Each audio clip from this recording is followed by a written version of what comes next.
आमच्या यशवंतराव चव्हाणांपासून ते शरद पवारांपर्यंत आणि माननीय बाळासाहेब ठाकरेंपासून ते आता विलासरावांपर्यंत आमच्या मराठी नेत्यांनी हा महाराष्ट्राचा विकास केला. म्हणून लेखानं तुम्ही इथे आलात ना. मग बाकीच्या राज्यात का नाही गेलात? मुंबई शहरासाठी जर महाराष्ट्रीयांनी श्रम केले नसते तर मुंबई वैभवशाली दिसली नसती. मुंबईची नाडी महाराष्ट्रात आहे हे लक्षात ठेवले पाहिजे. मुंबईस लागणारी वीज महाराष्ट्रातून निर्माण होते, पाण्याचा पुरवठाही महाराष्ट्रातून होतो, उद्योगधंद्यांसाठी कामगारांचा पुरवठा देखील महाराष्ट्र करतो. महाराष्ट्राच्या मनात आले तर मुंबई शहराचे मोहनजोदरो उर्फ मृतनगरी व्हायला क्षणाचाही विलंब लागणार नाही.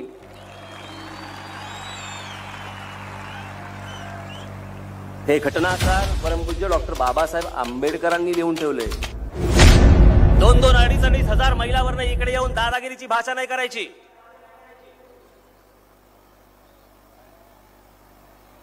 तुम्हाला इकडे राहायला देतोय हे उपकार समजा. मग स्वतःच्या सोसायटीच्या कंपाऊंड मध्ये बाजूच्या माणसाला खेळून देता येत नाही, मग मी माझ्या महाराष्ट्राच्या सोसायटीच्या कंपाऊंड मध्ये इतरांना कशाला खेळून देऊ? मला जरा सांगा ना. मी त्याशी असाच चाललो होतो एका कार्यक्रमाला. मला माहितीच नव्हतं हे काय लफडं.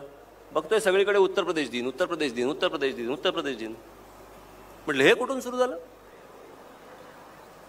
ते एक छटपूजा चालू आहे, तिथे लाई चना चालू आहे, अजून काय काय वाटतात. त्याच्यात हे नवीन आता उत्तर प्रदेश दिन काय लफडं सुरू झालं. ते बघितल्यावर माझं टाळकच सरकलं.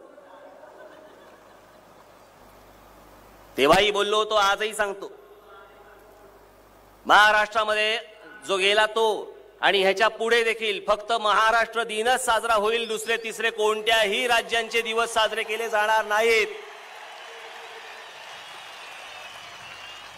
माझ्या या विधानावरती राज्य सरकारला जर मला अटक करायची असेल तर त्यांनी करावी, खुशाल करावी. कितीही वेळा यासाठी मी जेलमध्ये जायला तयार आहे, परंतु मी ही असती नसती लफडी मी महाराष्ट्रात होऊ देणार नाही. आज मुंबईमधल्या कुठच्याही पोलीस अधिकाऱ्यांना विचारून बघा, त्यांचा सर्वात जास्ती वेळ हे यूपी बिहार मधनं इथे जे गुन्हे करतात त्यांना शोधण्यासाठी तिकडे जावं लागतं. सर्वात जास्ती वेळ त्यांचा तिकडे जातो. सगळ्या पोलीस स्टेशनला जाऊन तुम्ही विचार करा. हे आम्ही इथून निवडून पाठवत असलेले खासदार करतात काय? झक मारत असतात तिकडे जाऊन दिल्लीमध्ये. लाजा वाटत नाही या भरत्या करताना तुम्हाला?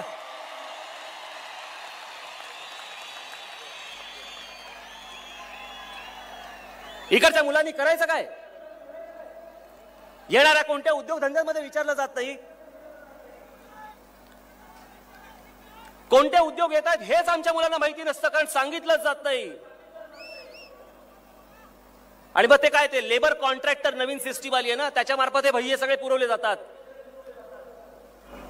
मी ज्या वेळेला बोलतो की 80% मराठी मुलांना प्राधान्य मिळालं पाहिजे नोकऱ्यांमध्ये, मिळालंच पाहिजे. 80% काय 100%च मिळालं पाहिजे. 80% तरी कशाला? मला लोक विचारतात काय तुमची मराठीची व्याख्या काय? सोपी आहे. छत्रपती शिवाजी महाराज की म्हटल्यानंतर ज्याच्या तोंडून आपसूक जय येतं तो मराठी. आमच्या शिवरायांचं ज्यावेळेला शिवचरित्र ज्यावेळेला वाचत असताना किंवा ऐकत असताना ज्याच्या अंगावरती काटा येतो ना तो मराठी. ज्ञानेश्वर माऊलींपासून ते आमच्या कुसुमाग्रजांपर्यंतच्या कविता वाचताना तल्लीन होणारा जो असतो ना तो मराठी.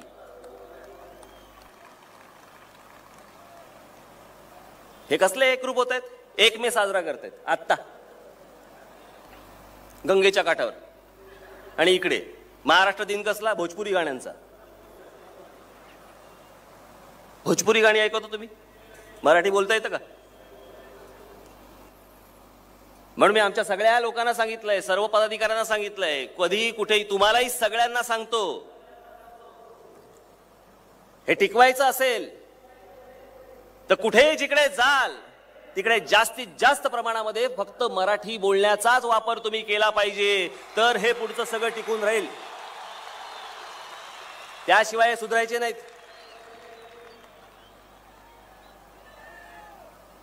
आणि यांची मस्ती किती. आज उत्तर प्रदेश बिहारमध्ये हे आम्हाला राज्य घटना शिकवत आहेत. महाराष्ट्राला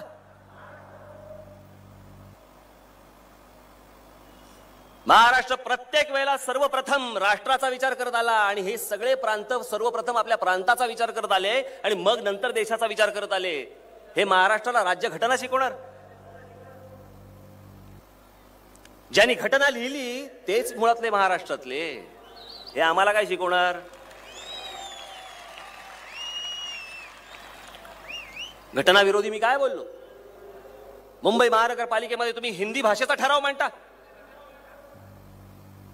भोजपुरी सिनेमाला सवलती देता. हे कसलं षडयंत्र आहे? हे काय चालू आहे? यांना हवंय काय? यांना हवंय हे सगळं काबीज करायचंय. आज 227 नगरसेवकांच्या मुंबई महानगरपालिकेमध्ये आज बघा 24 नगरसेवक हे सगळे आहेत उपरे.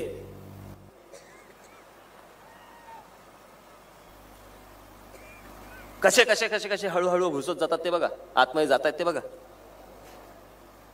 आणि वरती येऊन इकडे महाराष्ट्रातल्या नेत्यांना हे शिव्या घालणार. काय लायकी यांची? तो अबू आझमी, त्याचा मुलगा ड्रग्ज मध्ये सापडला होता, हा बॉम्बस्फोटामध्ये सापडला होता. काय आईला खानदान आहे?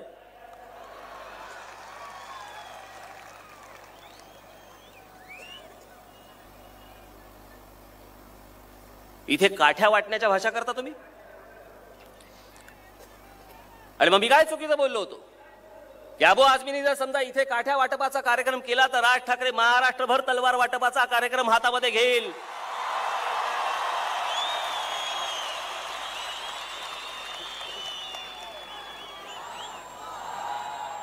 दोन दोन अडीच अडीच हजार महिलांवरनं इकडे येऊन दादागिरीची भाषा नाही करायची.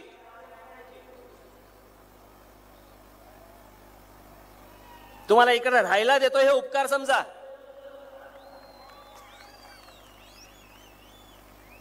त्याच्यानंतर तो म्हणतो काय आझमगडवरनं 20,000 माणसं घेऊन येईन म्हणे. अरे घेऊन तर ये, जाताना 40,000 फक्त पाय जातील.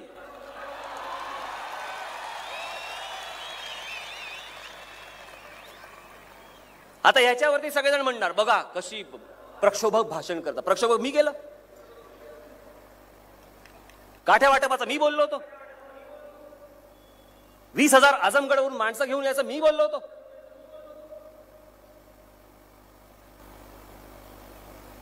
हा अबू आझमी ह्याची औकात काय? मला सांगा, महाराष्ट्रामधले जे काही मतभेद असतील, जे मतभेद असतील इतर सर्व राजकीय पक्षांमधले, ते आमचं आम्ही बघून घेऊ. हा कोण सांगणार आहे? हा काल अबू आझमी टीव्ही चॅनल वरती म्हणतो की शरद पवारांनी म्हणे रस्त्यावरती वाडगं घेऊन भीक मागितली पाहिजे. गृह खातं यांच्या हातात, सगळ्या गोष्टी यांच्या हातात. का नाही याचा बंदोबस्त होत? रस्त्यावरती नागडा करून फोडून काढला पाहिजे असल्या सगळ्या लोकांना. ह्यांची हिंमत कशी होते? या महाराष्ट्रामधल्या कुठच्याही नेत्याबद्दल ह्यांची बोलायची हिंमत कशी होते? कोण ही माणसं तरी कोण? यांचा संबंध काय या महाराष्ट्राशी?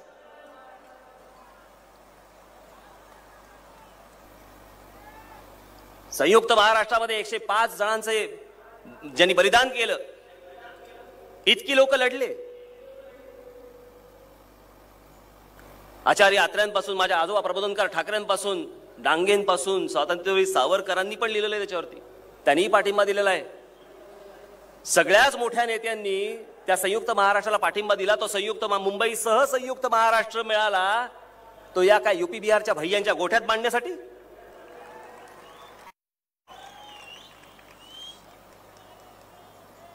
मला सांगा, आतापर्यंत या महाराष्ट्रामध्ये, इतक्या मुंबईमध्ये, महाराष्ट्रामध्ये, सगळीकडे सगळ्या शहरांमध्ये विविध जाती धर्माचे लोक राहतात.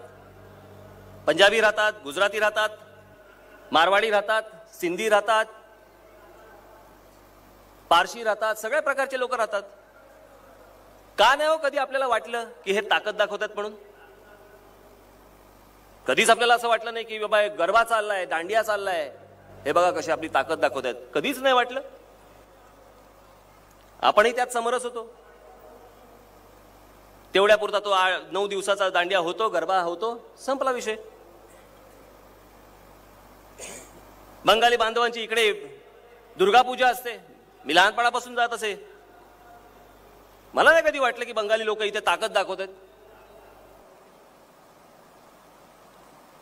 ज्या वेळेला छठपूजेचे कार्यक्रम ज्या वेळेला हे सुरू करतात, का सगळ्यांना असं वाटतं की हे ताकद दाखवतात रस्त्यावरती येऊन आपली. मी त्याशी असाच चाललो होतो एका कार्यक्रमाला. मला माहितीच नव्हतं हे काय लफडं. बघतोय सगळीकडे उत्तर प्रदेश दिन, उत्तर प्रदेश दिन, उत्तर प्रदेश दिन, उत्तर प्रदेश दिन. म्हटलं हे कुठून सुरू झालं. ते एक छठपूजा चालू आहे, तिथे लाई चना चालू आहे, अजून काय काय वाटतात. त्याच्यात हे नवीन आता उत्तर प्रदेश दिन काय लफडं सुरू झालं.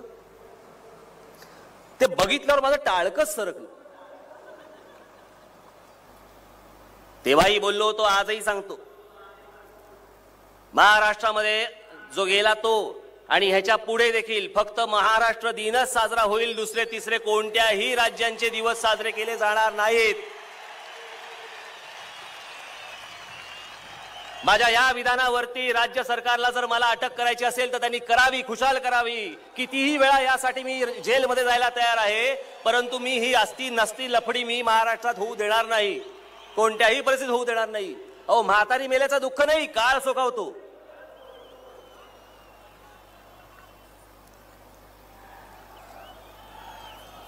आम्हाला सांगतात ते प्रत्येक वेळेला घटना शिकवणार. आम्हाला घटना. सगळेजण या देशामध्ये कोणी कुठेही जाऊन राहू शकतं.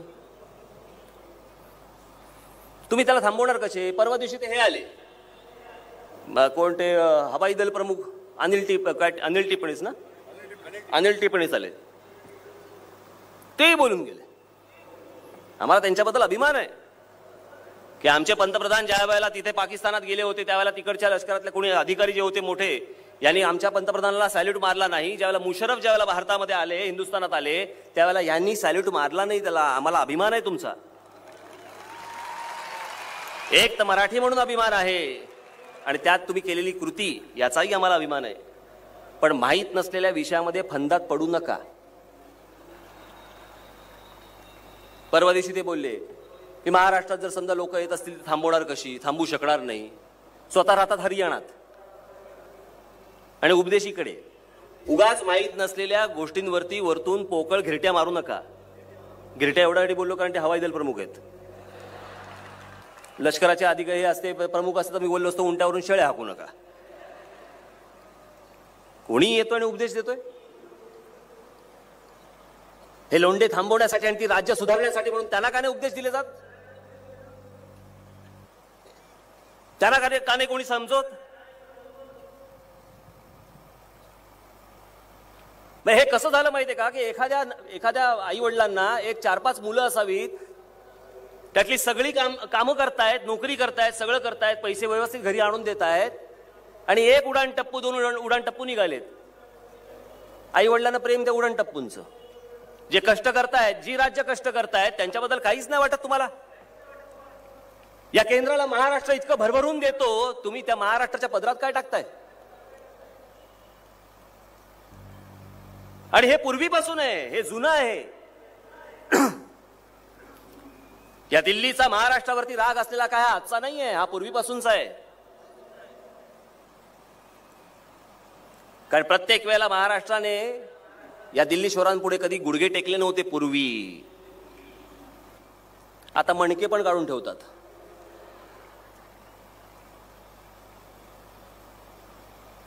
आणि मग हे ते तसे वागतात म्हणून हे आम्हाला विचारतात, आम्हाला सांगतात की कोणी येऊ शकतं आणि कोणी राहू शकतं आणि काही करू शकतं. मी मध्यंतरी मला एक जण भेटले, त्यांना मी सांगितलं, म्हटलं ते पण असंच काहीतरी चालू होतं आणि बरोबर मराठीच. की असं कसं थांबवणार तुम्ही.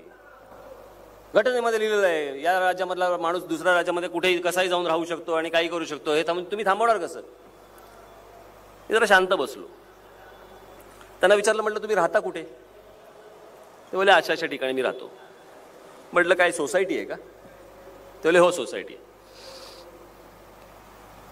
म्हटलं मग मुलांना खेळायला वगैरे मैदान वगैरे जागा आहे की नाही तिकडे आतमध्ये.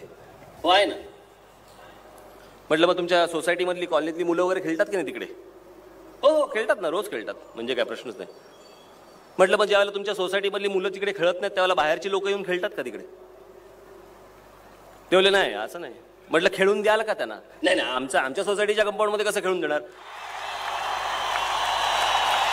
म्हटलं स्वतःच्या कंपाऊंड मध्ये तुम्ही बाजूच्या मुलाला खेळू देत नाही का? तो भारतीय नाही काय? तो भारतीय नाही? स्वतःच्या सोसायटीच्या कंपाऊंड मध्ये बाजूच्या माणसाला खेळून देता येत नाही, मग मी माझ्या महाराष्ट्राच्या सोसायटीच्या कंपाऊंड मध्ये इतरांना कशाला खेळून देऊ? मला जरा सांगा ना.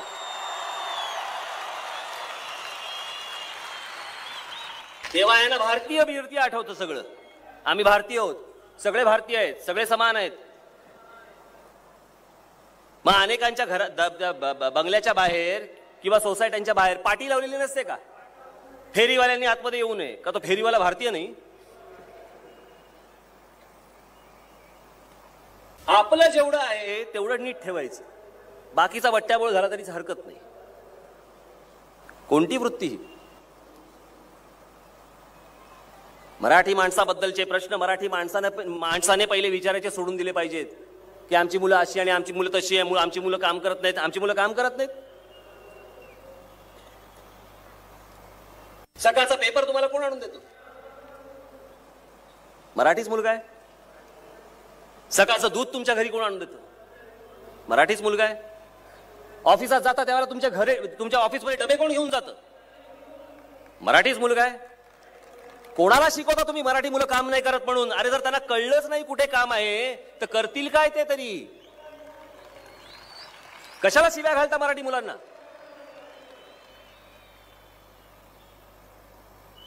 फक्त या युपी बिहार वाल्यांसारखे छक्के पंजे आमच्या मुलांना जमत नाहीत म्हणून अजूनपर्यंत मागे राहिलेत.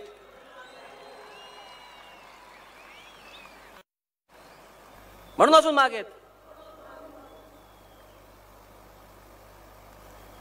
हे जे सतत घटनेबद्दल बोलत असतात ना, बांधवांनो, भगिनींनो, मातांनो, मी तुम्हाला सांगतो हे नीट जाणीवपूर्वक ऐका मी काय बोलतोय ते. हे सतत जे घटनेचे दाखले देत असतात ना, ही घटनेमध्ये असं लिहिलंय, घटनेमध्ये तसं लिहिलंय, घटनेमध्ये हे म्हटलंय, घटनेमध्ये ते म्हटलंय. ती जी घटना ज्यांनी लिहिली ना, त्या आमच्या परमपूज्य डॉक्टर बाबासाहेब आंबेडकरांनी स्वतःच्या पुस्तकात काय लिहून ठेवले हे मी जरा तुम्हाला वाचून दाखवणार आहे आता.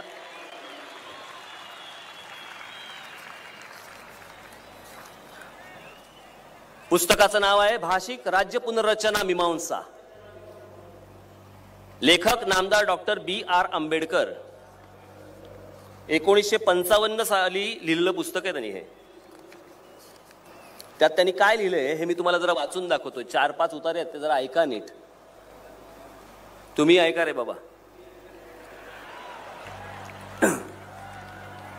नाही तर मी काहीतरी आंबेडकरांच्या नावावर काहीतरी मी भलतच खपवतोय वगैरे काहीतरी काय वाटेल ते सुरू करू शकतात ते.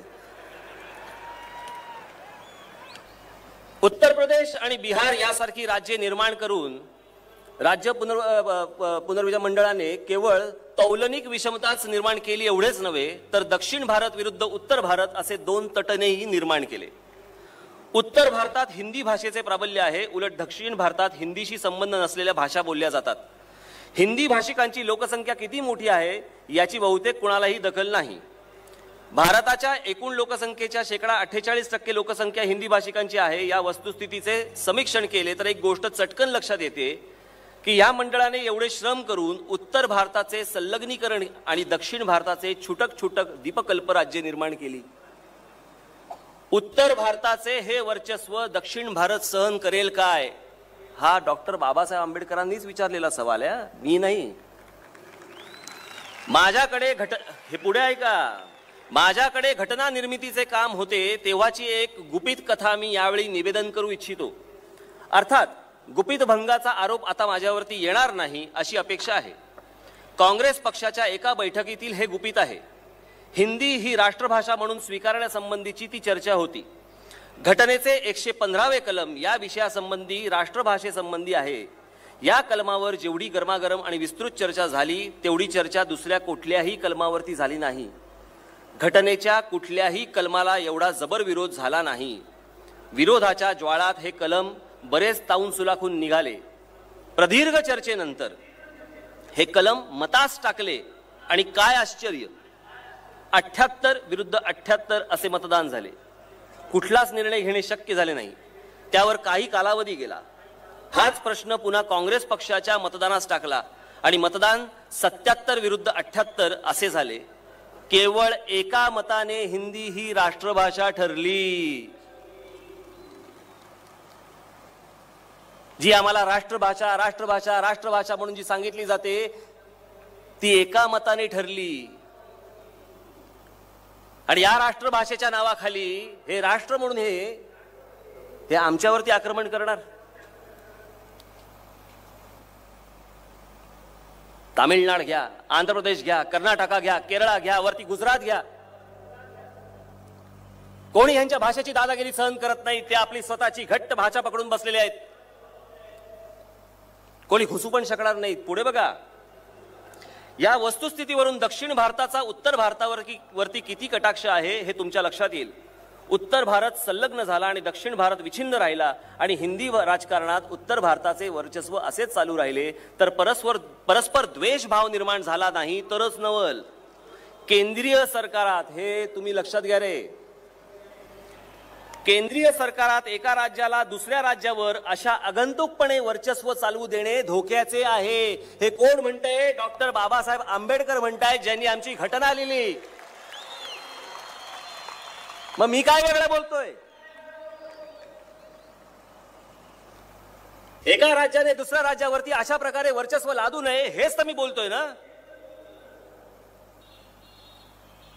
म्हणून मी पुरावा देखील तुमच्याकडे घेऊन आलो. अजून कोणाला पाहिजे असेल ह्याच्या फाईली घेऊन जाव्यात माझ्याकडनं.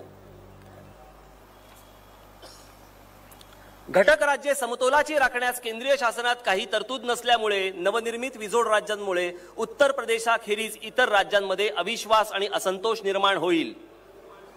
सध्याच्या केंद्रीय शासन पद्धतीमुळे भारताच्या राजकारणात उत्तर प्रदेश इतर राज्याहून प्रबळ ठरेल ही भीती केवळ दक्षिण भारतीयांचीच नसून पंजाब, बंगाल व इतर राज्यांनीही व्यक्त केलेली आहे.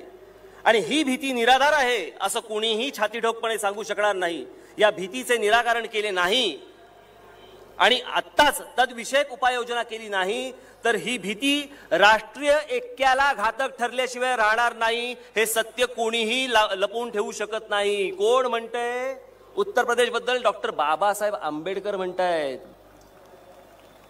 मी नाही म्हणत आहे. प्रत्येक वेळेला सल्ले आम्हाला द्यायचे की मुंबई वगैरे कोणी येऊ शकतं, आमच्या पुण्यामध्ये कोणी जाऊ शकतं, ठाण्यामध्ये. मुंबई ही म्हणे काय मराठी लोकांनी घडवलीच नाही, ही बाहेरून आलेल्या लोकांनी घडवली. त्याच्यावर पण बाबासाहेब काय म्हणतात ते ऐका. त्यांनीच लिहिलं, मी काय लिहिलं नाही. मुंबईच काही बहुरंगी शहर नाही. कलकत्ता आणि मद्रास ही देखील मुंबईप्रमाणेच बहुरंगी आहेत. जर कलकत्ता पश्चिम बंगालमध्ये राहू शकते आणि मद्रास राज्यातून काढून टाकता येत नाही तर मग महाराष्ट्रात मुंबई राहायला एवढे आकांडतांडव का? प्रत्येक महाराष्ट्रीय हाच प्रश्न विचारत आहे. या प्रश्नाला माझ्याकडे तरी काहीच उत्तर नाही. मात्र या समस्येमुळे एक शंका मनात उद्भवते, ती ही की महाराष्ट्रीय राज्य करण्यास असमर्थ आहेत असे काँग्रेस ट्रस्टींना वाटत असावे. पुढचं वाक्य महत्वाचं आहे. मराठी बाण्याचा हा अपमान आहे आणि हा अपमान ते कधीही सहन करणार नाहीत.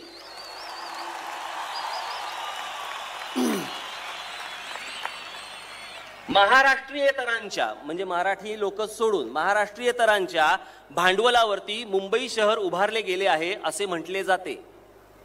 बघा, आज जे बोंबलतात ते तेव्हा पण तेच बोंबलत होते. महाराष्ट्रीयेतरांच्या भांडवलावरती मुंबई शहर उभारले गेले असे म्हटले जाते. असेलही कदाचित, परंतु मद्रास हे काय मद्रासी भांडवलाने बांधले गेले आणि निव्वळ बंगाली भांडवलावरती कलकत्ता निर्माण झाले. युरोपियन देशांचे भांडवल येथे गुंतवले गेले नसते तर ही शहरे स्मशानवत राहिली असती. पण जेव्हा महाराष्ट्रीय मुंबईवरती हक्क सांगतात तेव्हा हा भांडवलशाही युक्तिवाद पुढे का केला जातो? मुंबई शहरासाठी जर महाराष्ट्रीयांनी श्रम केले नसते तर मुंबई वैभवशाली दिसली नसती. मुंबईची नाडी महाराष्ट्रात आहे हे लक्षात ठेवले पाहिजे. मुंबईस लागणारी वीज महाराष्ट्रातून निर्माण होते, पाण्याचा पुरवठाही महाराष्ट्रातून होतो, उद्योगधंद्यांसाठी कामगारांचा पुरवठा देखील महाराष्ट्र करतो. महाराष्ट्राच्या मनात आले तर मुंबई शहराचे मोहनजोदरो उर्फ मृतनगरी व्हायला क्षणाचाही विलंब लागणार नाही.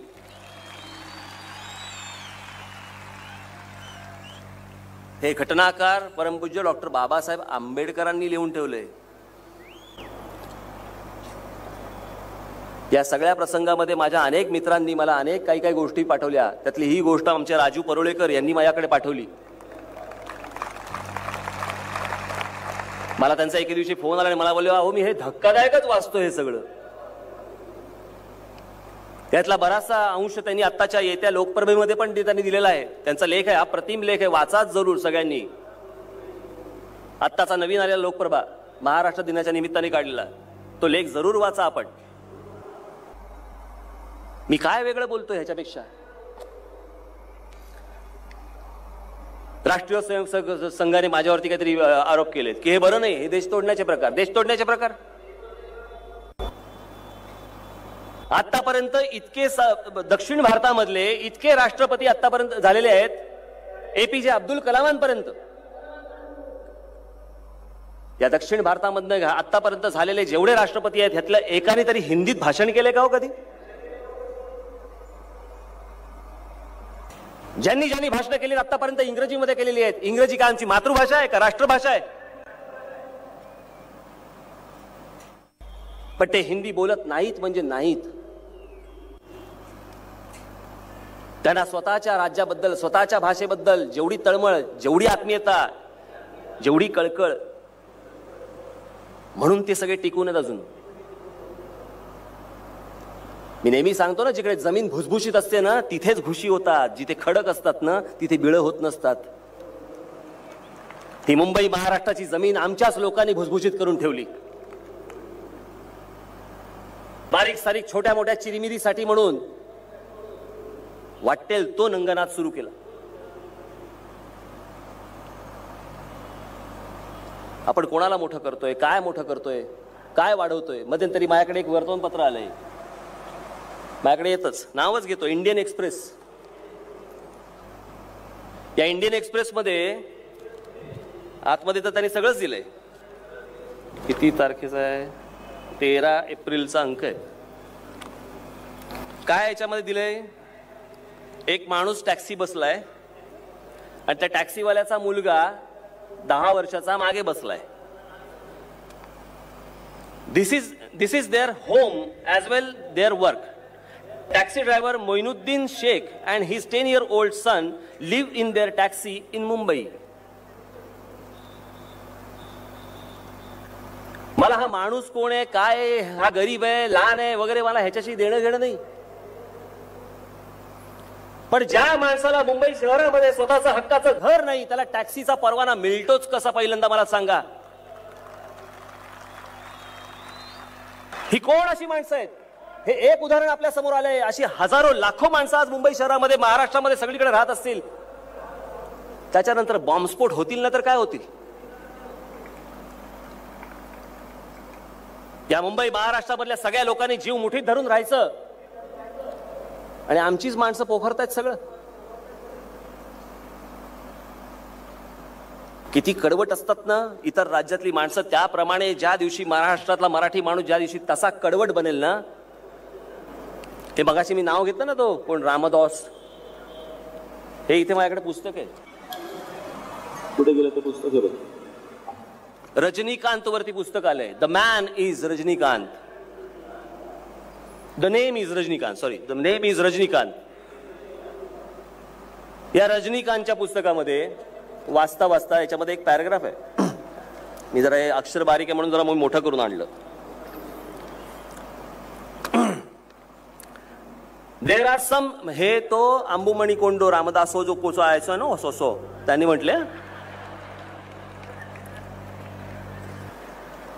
हे त्याचं आहे वाक्य, त्या पुस्तकातला कोट. There are some non Tamilians who are planning to sit in the chief minister's chair. I want Tamilians to rise and be alarmed. Do not allow any outsiders.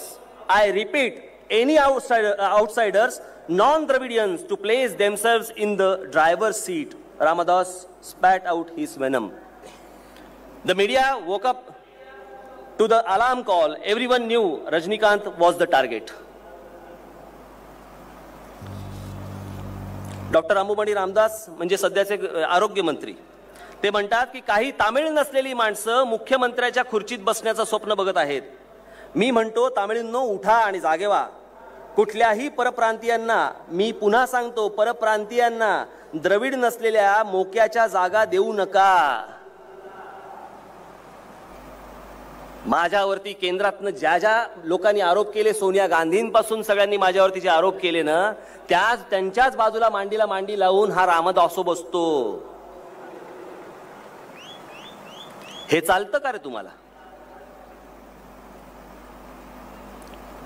जो स्वतः जन्माने मराठी माणूस आहे, त्याचा आडनाव गायकवाड आहे, पण तो पूर्णपणे तामिळ झाला, स्वतःला तमिळ समजतो, तमिळ बोलतो, तिथला झाला, तिथल्या लोकांनी त्याला डोक्यावरती घेतला. इतकं करून हा माणूस तसं बोलतो. इतकं केल्यानंतर जर समजा महाराष्ट्रामध्ये कोणी असेल तर आम्हीही बोलणार नाही हो. हे फक्त तेच बोलत असतील.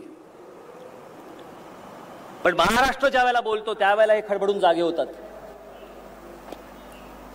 त्याच वेळेला आहे ना सुस्त. मी ज्या वेळेला बोलतो की 80% मराठी मुलांना प्राधान्य मिळालं पाहिजे नोकऱ्यांमध्ये, मिळालंच पाहिजे.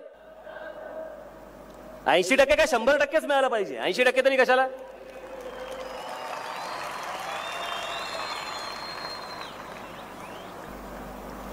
मी याद्याच घेऊन आलोय त्याच्या. आणि कशा असतात बघा ही सगळी लोक. तुम्हाला मुद्दामून हे सगळं काढून आणलं. पेपर दाखवला की बरं असतं, नाही तर कसं राज ठाकरेने फिर जाहीर झालं आपलं सुरू.